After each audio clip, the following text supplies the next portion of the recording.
تھا، وہی اس کو کما کر لا کے دینے والا تھا، وہی اس کا واحد ایک رشتہ تھا، اور وہ بھی جو ہے بیٹا وہ بھی خداوند میں سو چکا ہوا ہے، اور اس کی نماز جنازہ جو ہے وہ بھی ادا کر چکی ہوئی ہے، اور جنازہ کو قبرستان کی طرف لے کر جایا جا رہا ہے۔ قبر والے جو ہیں وہ قبر کھود کر بیٹھے ہوئے ہیں کہ ابھی تھوڑی ہی دیر میں نائن شہر کی بیوہ کا بیٹا آئے گا اور ہم اس کو جو ہے خاک کو خاک میں لوٹا دیں گے، اور میرے آقا کا بھی وہاں سے گزر ہو جاتا ہے۔ جب ہمارے خداوند یسوع مسیح وہاں سے گزر ہوتا ہے تو کیا لکھا ہے کہ خداوند کو اس کی ماں کو دیکھ کر اس پر کیا آتا ہے؟ ترس آتا ہے۔ ہمارا خداوند چاہے تو جس پر ترس کھا دے اس مردے کو بھی اٹھا سکتا ہے۔ لکھا ہے خداوند کو اس کی ماں کو دیکھ کر اس پر ترس آتا ہے، اور خداوند جا کر پہلے ماں کو دلاسا دیتے ہیں، ماں کے پاس کھڑے ہوتے ہیں اور جنازہ کو روکتے ہیں۔ جنازہ جو لے کر جا رہے ہیں 4 اشخاص نے اٹھایا ہوا ہے، چارپائی رکھی جاتی ہے۔ جیسے کل میں ہم جا رہے تھے تو ایک ہماری بھابھی، انہوں نے ابھی منہ نہیں دیکھا تھا تو انہوں نے جنازہ کو روکا، جنازہ رکھا گیا، انہوں نے منہ دیکھا، پھر جنازہ اٹھا لیا گیا، قبرستان کی طرف جا رہے ہیں۔ اسی طرح جو ہے ہمارے خداوند بھی آئے ہیں، انہوں نے جنازہ کو اشارہ کر دیا ہے، جنازہ رکھ دیا گیا ہے۔ اب جو جنازہ اٹھانے والے ہیں وہ یہ سمجھ رہے ہیں کہ شاید جو ہے وہ خداوند بھی اس کا منہ دیکھیں گے، شاید آپ نے بھی آخری دیدار نہیں کیا، اس لیے اس مردے کا آخری دیدار کرنے جا رہے ہیں، لیکن آپ نے اس کا آخری دیدار نہیں کیا، کیونکہ آپ نے کہا ہے قیامت اور زندگی تو میں ہوں، جو مجھ پر ایمان لاتا ہے گو وہ مر بھی جائے تو بھی زندہ رہے گا۔ آپ نے اس کو نوجوان کو جا کر اس کے ہاتھ کو چھو دیا ہے اور اس کو کہا ہے اے بیٹا اٹھ۔ آپ کی آواز سنتے ہی وہ آنکھیں جو بند ہو چکی ہوئی ہیں، وہ خون جو شریانوں میں جم چکا ہوا ہے، وہ پلیٹلیٹس جو ختم ہو چکے ہوئے تھے، وہ جو سنڈروم بن چکا ہوا تھا، آپ کی آواز سنی ہے، وہ ان آنکھوں میں بینائی آ گئی ہے۔ آپ کی آواز سنتے ہی ان کانوں میں سنائی دینے لگا ہے، اس نے آپ کی آواز سنی ہے، اور وہ نوجوان اٹھ کھڑا ہوا ہے اور لوگ خدا کی تمجید کرنے لگے ہیں۔ پھر ابھی یہ واقعہ ہوا ہے کہ ایک اور موت ہو چکی ہے، کچھ ہی دن بعد ایک اور موت ہو چکی ہوئی ہے۔ خداوند جو ہے وہ دوسرے گاؤں میں ہے، اور خداوند کا جس گھر میں بہت زیادہ آنا جانا ہے، مریم اور مارتا کے گھر میں خداوند کا بہت زیادہ آنا جانا ہے، اور وہاں پر خداوند موجود نہیں ہے، وہ تو دوسرے گاؤں میں جا چکے ہوئے ہیں، اور میرے عزیزو لازر کی بھی موت ہو جاتی ہے۔ لازر کی موت ہو چکی ہے، اور لازر کو جو ہے وہ قبر کے حوالہ کر دیا گیا ہے، بڑا پتھر اس کی قبر پر رکھ دیا گیا ہے۔ تو میرے عزیزو جب لازر کی موت ہوئی ہے تو 4 دن کے بعد خداوند واپس اس گاؤں میں آتے ہیں۔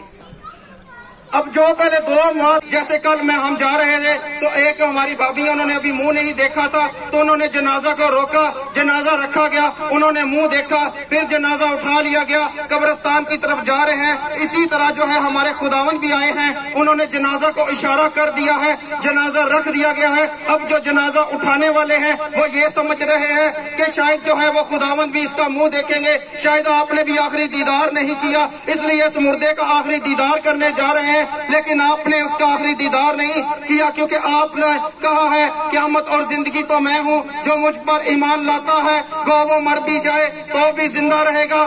آپ نے اس کو نوجوان کو جا کر اس کے ہاتھ کو چھو دیا ہے اور اس کو کہا ہے اے بیٹا اٹھ۔ آپ کی آواز سنتے ہی وہ آنکھیں جو بند ہو چکی ہوئی ہیں، وہ خون جو شریانوں میں جم چکا ہوا ہے، وہ پلیٹلیٹس جو ختم ہو چکے ہوئے تھے، وہ جو سنڈروم بن چکا ہوا تھا، آپ کی آواز سنی ہے، وہ ان آنکھوں میں بینائی آ گئی ہے۔ آپ کی آواز سنتے ہی ان کانوں میں سنائی دینے لگا ہے، اس نے آپ کی آواز سنی ہے، اور وہ نوجوان اٹھ کھڑا ہوا ہے اور لوگ خدا کی تمجید کرنے لگے ہیں۔ پھر ابھی یہ واقعہ ہوا ہے کہ ایک اور موت ہو چکی ہے، کچھ ہی دن بعد ایک اور موت ہو چکی ہوئی ہے۔ خداوند جو ہے وہ دوسرے گاؤں میں ہے، اور خداوند کا جس گھر میں بہت زیادہ آنا جانا ہے، مریم اور مارتا کے گھر میں خداوند کا بہت زیادہ آنا جانا ہے، اور وہاں پر خداوند موجود نہیں ہے، وہ تو دوسرے گاؤں میں جا چکے ہوئے ہیں، اور میرے عزیزو لازر کی بھی موت ہو جاتی ہے۔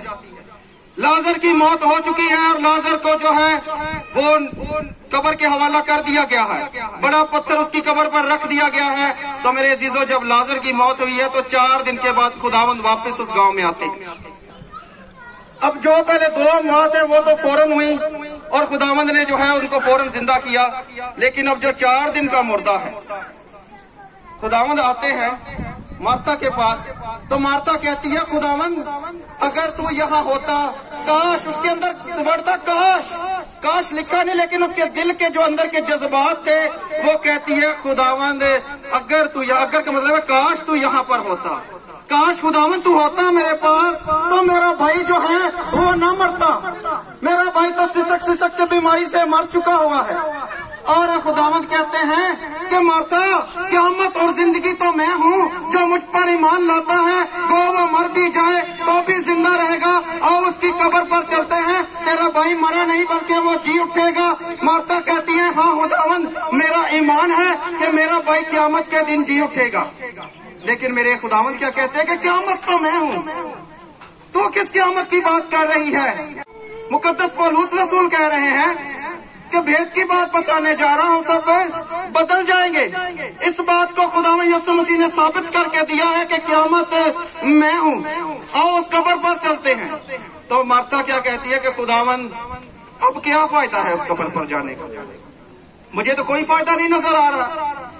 कि अभी वो ताजा तो मरा होता तो चलो फिर भी बात थी, कोई समझ में आती है बात। लेकिन अब जो है 4 दिन हो चुके हुए हैं और उन 4 दिनों में मेरा ख्याल है उस बदन में से बदबू आती होगी, क्योंकि मेडिकल ने ये साबित कर दिया है कि जब इंसान मर जाता है उसके जो है अंदर से जो कीड़े जिनकी बात करते हैं कि कब्र के कीड़े, वो मेरे अजीजों कब्र के कीड़े नहीं होते। हर इंसान के अपने ही अंदर से कीड़े निकलते हैं, हर इंसान के अपने ही अंदर कीड़े पैदा होते हैं। जैसे ही ये जिस्म मुर्दा हो जाता है अपने ही जिस्म में से कीड़े जो है वो निकलते हैं और वो ही मेरे अजीजों उस बदन को नोच कर खाना शुरू कर देते हैं। अगर मैं इस टॉपिक में जाऊं कि मौत के बाद क्या होगा तो ये एक लंबा टॉपिक है, बात और तरफ चली जाएगी। तो मेरे अजीजों क्या लिखा है कि जो है उसके बदन में से बदबू आती है। मेडिकल ने साबित कर दिया कि 4 दिन के अंदर कीड़े खाना शुरू कर देते हैं। इन आंखों को भी कीड़े खा रहे होंगे, इस नाक को भी कीड़े खा रहे होंगे, उस जबान को भी कीड़े नोच रहे होंगे, इस दिल को भी कीड़े नोच रहे होंगे, लाजर के अंतड़ियों को भी कीड़े नोच रहे होंगे। अब यीशु उसके पास जाने का कोई फायदा नहीं, उसके बदन में से तो बदबू आती है। लेकिन मेरे आका जाते हैं, कब्र पर जाते हैं, कहते हैं पत्थर को लुढ़काओ, फरमाते हैं लाजर मैं तुझे कहता हूँ कब्र में से बाहर आ। वो कीड़े जो है मेरे अजीजों खत्म हो जाते हैं, वो पेट फिर बन जाता है, वो अंतड़ियां फिर बन जाती हैं, वो दिल फिर बन जाता है, वो आंखें फिर देखने लगती है, वो कान फिर से सुनने लगते हैं, क्योंकि मेरे खुदावंद ही तो हैं जिसने अब्राहम को खलक किया है, मेरे खुदावंद ही तो हैं जिसने इसहाक को खलक किया है, मेरे खुदावंद ही तो हैं जिसने याकूब को खलक किया है, सारे नबियों को खलक किया है, पूरी कुल कायनात को अपने कहने से खलक कर दिया है। तो मेरे कहने से लाजर के जिस्म पर फिर गोश्त चढ़ जाता है और लाजर आवाज सुनते ही कब्र में से बाहर आता है। लोग कहते हैं कि ये कौन सी बड़ी बात है, लाजर जो है वो तो आपके कहने से अगर जिंदा हो गया तो एलीशा की तो हड्डियां लगी, एक मुर्दे को एलीशा की हड्डियां लगी, मुर्दा जिंदा हो गया। भाई हवाला पढ़ते हैं कहाँ पे मुर्दा जिंदा हुआ। दूसरा सलातीन 13वां बाब और उसकी 20 से लेकर 21 आयत पढ़े जाए। मुर्दा जिंदा हुआ है जी, एलीशा की हड्डियां लगी हैं, मुर्दा जिंदा हुआ है। एतराज करने वाला एतराज कर सकता है कि यीशु ने कहा मुर्दा जिंदा हुआ, इधर एलीशा की जिंदा हुआ, इधर एलीशा की हड्डियां लगी, मुर्दा जिंदा हो गया। पढ़े जी। एलीशा ने क्या की?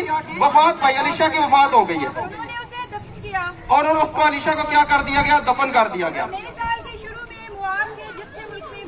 नया साल आया तो मोआब के जत्थे जो थे वो मुल्क में घुस आए जी जी। एक आदमी की मौत हुई, उसको दफन करने लगे तो उनको एक जत्था नजर आया। अब जब उन्होंने खोला तो वहाँ पे तो जत्था पहले से दफन था, तो उन्होंने कहा इसको इधर दफन नहीं करते। उन्होंने एलीशा की कब्र को खोदा और क्या किया? उसको एलीशा की कब्र में डाल दिया शख्स को। एलीशा की हड्डियां वहाँ पर कब्र में पड़ी हैं, तो एलीशा की हड्डियां जो है उस मुर्दे को साथ लगी हैं, तो क्या हुआ है? एलीशा की हड्डियां मुर्दे के साथ टकराते ही मुर्दा जी उठा اور مردہ جی اپنے پاؤں پر کھڑا ہو گیا. ہاللیلویا. بہت بڑی بات ہے. ادھر خدا یسوع مسیح جو ہیں وہ لازر کو کہہ رہے ہیں کہ اٹھ قبر میں سے باہر آؤ. 4 دن کا مردہ تھا اور یہ جو ہے یہ تو خالی ہڈیاں پڑی ہوئی ہیں. الیشا کی تو ہڈیاں ہی وہاں پہ پڑی ہوئی ہیں. تو الیشا جو ہے وہ تو خدا یسوع مسیح سے بھی پھر بڑا ہو گیا. اس کی تو ہڈیاں لگی تو مردہ زندہ ہو گیا. اور ماجرا کیا ہے؟ کیا الیشا ہمارے خداوند سے بڑا ہے؟ ادھر کہنے سے مردہ زندہ ہو رہا ہے, ادھر ہڈیاں لگنے سے مردہ زندہ ہو رہا ہے. لیکن مقدس یوحنا فرماتے ہیں, یوحنا کی انجیل 1 باب 1 آیت میں, ابتدا میں کلام تھا, کلام خدا کے ساتھ تھا, کلام ہی خدا تھا. سب چیزیں کس کے وسیلہ سے پیدا ہوئیں؟ کلام کے وسیلہ سے پیدا ہوئیں. یہ پہاڑ کلام کے وسیلہ سے بنے, یہ درخت کلام کے وسیلہ سے بنے, سارا کچھ خدا یسوع مسیح کے وسیلہ سے بنا. کیونکہ کلام مجسم ہوا, مجسم ہو کر ہمارے درمیان رہا اور ہم نے ایسا جلال دیکھا جیسا باپ کے اکلوتے کا جلال. کیونکہ وہ نہ خون سے, نہ گوشت سے, نہ انسان کی خواہش سے, نہ انسان کے ارادہ سے, بلکہ کس سے پیدا ہوئے ہیں؟ خدا سے پیدا ہوئے ہیں. اے مریم تو حاملہ ہوگی, تیرے بیٹا ہوگا, بیٹا جنے گی, وہ خدا کی قدرت سے, روح القدس سے معمور ہوگا, خدا کی قدرت تجھ پر سایہ کرے گی. اس لیے وہ مولود مقدس خدا تعالیٰ کا بیٹا کہلائے گا. کیونکہ کلام جو ہے وہ مجسم ہوا ہے. کیا مجسم ہوا ہے؟ کلام مجسم ہوا ہے. خدا یسوع مسیح جو ہے خداوند کا زندہ کلام ہے. وہ کسی انسان کے ارادہ سے نہیں پیدا ہوا, کسی انسان کے خیال سے پیدا نہیں ہوا. سارے مرد, سارے نبی, پیغمبر, رسول سب جو ہیں وہ تولیدی نظام سے پیدا ہوئے ہیں, مرد اور عورت کے جنسی ملاپ سے پیدا ہوئے ہیں. لیکن ہمارے خدا یسوع مسیح اس لیے بھی ساری کائنات میں افضل ہے کہ آپ کی پیدائش جو ہے وہ انسان سے نہیں بلکہ خداوند کے کلام سے ہوئی ہے. اس لیے آپ جو ہیں وہ کلمت اللہ ہیں, آپ جو ہیں وہ روح اللہ ہیں. اس لیے آپ خدا کا مجسم کلام ہے, ہو چکی ہوئی ہے. وہاں پر شادی میں میں نہیں تو خداوند وہاں پر آتے ہیں اور خداوند کہتے ہیں کہ خداوند کی ماں کہتی ہے کہ مہمانوں کے لیے میں ختم ہو چکی ہے. آپ برتنوں میں پانی ڈلواتے ہیں تو آپ کے پانی ڈالتے ہی وہ میں جو وہ پانی جو ہے وہ میں کی شکل لے لیتا ہے. تو ادھر الیشا جو ہے وہ کیا معجزہ کرتا ہے. وہ اس بیوہ کو کیا کہتا ہے جس کے اوپر قرضہ ہے؟ بیوہ کے اوپر قرضہ ہے. بیوہ جو ہے قرضے میں دبی پڑی ہوئی ہے. بیوہ کو کہہ دیا ہے کہ تیرے دونوں بیٹے قرض کھا کے غلام بنیں گے. فیصلہ کر دیا گیا ہے. بیوہ نے کہا ہے کہ ٹھیک ہے میرے بیٹے غلام بنیں گے. الیشا کے پاس چلی جاتی ہے اور جا کر کہتی ہے میرے بیٹے غلام بنیں گے, تو میرے لیے کچھ کر سکتا ہے؟ وہ کہتا ہے تیرے گھر میں تیل ہے؟ ہاں ہے, کپی میں تھوڑا سا تیل ہے. جا ارد گرد سے برتن منگوا, سارے برتن اکٹھے کر, آس پڑوس سے برتن منگوا, اس تیل کو ان برتنوں میں انڈیلتی جا. وہ تیل اتنا زیادہ ہو جاتا ہے کہ برتنوں سے باہر بہنے لگتا ہے. برتن ختم ہو جاتے ہیں لیکن تیل ختم نہیں ہوتا. اور وہ تیل جو ہے وہ الیشا کہتا ہے کہ بیچ کر جو ہے اس قرض خواہ کا قرض ادا کر دے. میرے عزیزو, یہ جو الیشا ہے یہ خداوند کے زندگی بخش کلام سے معمور تھا. اس کی ہڈیوں میں خداوند یسوع مسیح کا کلام تھا, اس کے گردوں میں خداوند یسوع مسیح کا کلام تھا. وہ کلام جس سے کائنات وجود میں آئی تھی, اسی کلام, وہ کلام اس کے بدن میں, اس کے گودے گودے میں, اس کے انگ انگ میں, اس کے بالوں میں, اس کی ہڈیوں میں, اس کے پورے جسم میں خداوند یسوع مسیح کا زندگی بخش کلام صلاحیت کر چکا ہوا تھا. اس لیے یہ کیسے ہو سکتا ہے کہ جس کے اندر جو ہے ہڈیوں میں خداوند کا زندگی بخش کلام ہے, خداوند یسوع مسیح جس کی ہڈیوں میں بھی جذب ہو چکا ہو اور اس کی ہڈیوں کے ساتھ مردہ نہ لگے تو وہ جی نہ اٹھے؟ یہ کیسے ہو سکتا ہے؟ میرے عزیزو, الیشا کے اندر بھی خداوند کا زندگی بخش کلام تھا, لیکن اس زندگی بخش کلام پر بھی موت آ گئی. پھر اسی طرف چلتے ہیں, نہ سہراب رہا نہ رستم, زمین کھا گئی پہلوان کیسے کیسے. اس وہ جو لازر کو کہتا تھا زندہ ہو جا, 4 دن کا مردہ زندہ ہو رہا ہے. مردے زندہ ہو رہے ہیں آپ کے پلو کو چھونے سے. جو ہے وہ 12 سال کی جو عورت جس کا خون بہ رہا ہے اس نے شفا پائی ہے. آپ کے کہنے سے سب کچھ ہو رہا ہے. آپ پر بھی موت آ گئی. موت نے آپ کو بھی نہیں چھوڑا. لیکن مقدس پولس رسول کہتے ہیں تو یہاں تک فرما بردار رہا کہ اس نے موت بلکہ صلیبی موت کو کیا کیا؟ گوارا کیا. کون ہے؟ مقدس یوحنا عارف خدا کے آگے رو رہے ہیں, چلا رہے ہیں کہ اب کون ہے جو خدا اور انسان کا آپس میں ملاپ کروائے گا؟ کون سی ایسی ہستی ہے جو اس نبوت کی کتاب کی 7 مہروں کو توڑے گا؟ کیا کوئی ایسا انسان ہے کہ سارے تو آدم کی نسل سے ہیں؟ कौन है जो आदम की नस्ल से ना हो? अब जरूरत तो ऐसे कतार रो रहे हैं, लेकिन आपको एक तसल्ली दी जाती है कि मत रो। देख यहूदा के कबीला का वो बबर जो दाऊद की असल नस्ल है और सुबह का चमकता हुआ सितारा है, वो ही इस नबूवत की किताब को खोलने और इसकी मोहरें तोड़ने के लायक है। उसने मौत नहीं, बाकी इंसानों की मौत जो है, किसी को कत्ल कर दिया गया है, किसी को जो है मारा गया है, किसी की तबाही मौत हो गई है, लेकिन आपने मौत को गवारा किया है। गवारा का मतलब है पसंद किया है। आपने सलीबी मौत को पसंद किया। आप फरमाते हैं ऐ बाप अगर हो सके तो ये प्याला मुझसे टल जाए। लोग कहते हैं ये कौन सा प्याला है जो टलने की बात हो रही है? ये वही मौत का प्याला है। ये उसी मौत के प्याले की बात हो रही है कि खुदावंद मेरी जो मौत है वो इस पत्थर पर ना ली जाए, बल्कि मेरे ऊपर सलीब को रखा जाए। मैं उस भारी सलीब को लेकर तो सारी नस्ल इंसानी को का कफारा दूं। मैं चूंकि एक बरा हूँ, मैं अज़ल से ज़बा किया बरा हूँ। ऐ बाप मुझे उस मकाम में कलवरी पर ले जा, ताकि वहाँ पर मैं कुल बनी नो इंसान के गुनाहों का कफारा दे सकूं। तो मेरे अज़ीज़ों, आपने उस मौत को खुद गले लगाया और फिर मौत जो थी वो क्या हो गई? फतह का लुकमा हो गई। आप कब्र में से जी उठते हैं, आप कब्र में से जी उठे हैं। आपने मौत को अपने इख्तियार में ले लिया, मौत को हमेशा के लिए मार दिया। अब मौत आपके आगे हमेशा के लिए मर चुकी हुई है। आप आसमान पर खुदा के दाहिने हाथ पर मौजूद हैं। आप हमारे दरमियान हैं, हमारे दिलों के अंदर हैं। इसलिए अब हमें मौत का कोई डर नहीं, क्योंकि हम उस जहान की तलाश में हैं। आए आज हम इस बात का ऐद कर ले कि हमें इस मौत से, तबई मौत से नहीं डरना, बल्कि किससे डरना है? दूसरी मौत से। ये मौत मेरे अज़ीज़ों, मैंने कहा था कि ये तो इंतकाल है, ये तो एक जहान से दूसरे जहान में मुंतकिल हो जाने का नाम है। डरना है तो मेरे अज़ीज़ों दूसरी मौत से डरे। अपने लिए दूसरी मौत का सामान तैयार ना करें। दूसरी मौत का सामान जो है, अब जिस्म के काम तो जाहिर हैं, यानी हरामकारी, जादूगरी, नापाकी, अदावतें, हसद, गुस्सा, तफिरके, जुदाइयां। मेरे अजीजों, हमारे अंदर जादूगरियां आ चुकी हुई हैं। हम जो है मेरे अजीजों जादूगरियों पे बिलीव करने लगे हैं। हम जो हैं जादू और टूने का सहारा लेते हैं। हम जो हैं वो दूसरे जो खुदा हैं, जो बलीसी ताकते हैं, हम उनके आगे झुक जाते हैं, हम उनके आगे सजदा करने लग जाते हैं, हम उनके लिए चिल्ले काटने लग जाते हैं। तो मेरे अजीजों, हम क्या करते हैं? अपने लिए दूसरी मौत का जो इंतजाम करते हैं। हम जो है दूसरे के लिए हसद रखते हैं। हसद हमारे दिलों में भरा हुआ है। हम हर दूसरे इंसान के लिए हमारे दिल में क्या होता है? हसद होता है। हमारे दिल के अंदर तफरीका होती है, हमारे दिल के अंदर जुदाई होती है, हमारे दिल के अंदर बिद्दत होती है।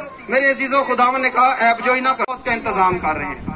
हम इस मौत से बचने के लिए अपने लिए दूसरी मौत की कब्र खोदते चले जा रहे हैं। और वो दूसरी मौत आग और गंधक में वाली झील है, जिसमें खुदा में यीशु मसीह जब बादलों पर आएंगे, अपने फरिश्तों के साथ आएंगे, फरिश्ते आएंगे, सारे इंसानों को इकट्ठा करेंगे, एक बड़ी अदालत लग जाएगी। आखिर में पढ़े ये बड़ी अदालत होगी कैसे? खुदा में यीशु मसीह का मुकाशफा 20 बाब 11-15। मैंने एक बड़ा सफेद तख्त और उसको जो उस पर बैठा हुआ था देखा। एक बड़ा सफेद तख्त और उस पर एक बैठा था, उसको देखा। जिसके सामने से जमीन और आसमान भाग गए। वो जिसके सामने से जमीन भी भाग गई, आसमान भी भाग गया। और उन्हें कहीं जगह न मिली। जमीन को भी उसके आगे जगह नहीं मिली और आसमान को भी उसके आगे जगह नहीं मिली। छोटे बड़े सब मुर्दों को उस तख्त के सामने खड़े हुए देखा। हम जितने भी होंगे, जब हम मर जाएंगे तो सारे जो है उस आखिरी अदालत में उसके आगे छोटे बड़े सारे मुर्दे उसके सामने जमा हो जाएंगे और किताबें खोली गई। हम में से हर एक अपना अपना मालनामा तैयार कर रहे हैं। हर शख्स का मालनामा साथ साथ फरिश्ते जो हैं वो लिखते चले जा रहे हैं। फरिश्तों पर भी हमारा ईमान है। हमारा भी ये ईमान है कि फरिश्ते हैं और फरिश्ते जो है वो हमारे अमाल लिखते हैं। तो अमाल नामे जो है किताबें खोली गई। फिर एक और किताब खोली गई जी, यानी किताबे हयात। किताबे हयात। और जिस तरह उन किताबों में लिखा हुआ था जी, उनके अमाल के मुताबिक मुर्दों का इंसाफ किया गया। उनके अमाल के मुताबिक उनके जो अमाल लिखे थे वो उनका इंसाफ किया गया। तो समंदर के अंदर जो मुर्दे हैं, समंदर ने भी अपने मुर्दों को दे दिया। और मौत और आलम रवा जितने भी इंसान मर चुके हुए हैं, सब ने अपने अपने मुर्दे कब्रें खुल गए जाएंगी। खुदा यीशु मसीह आ जाएंगे, एक बड़ी अदालत लगेगी।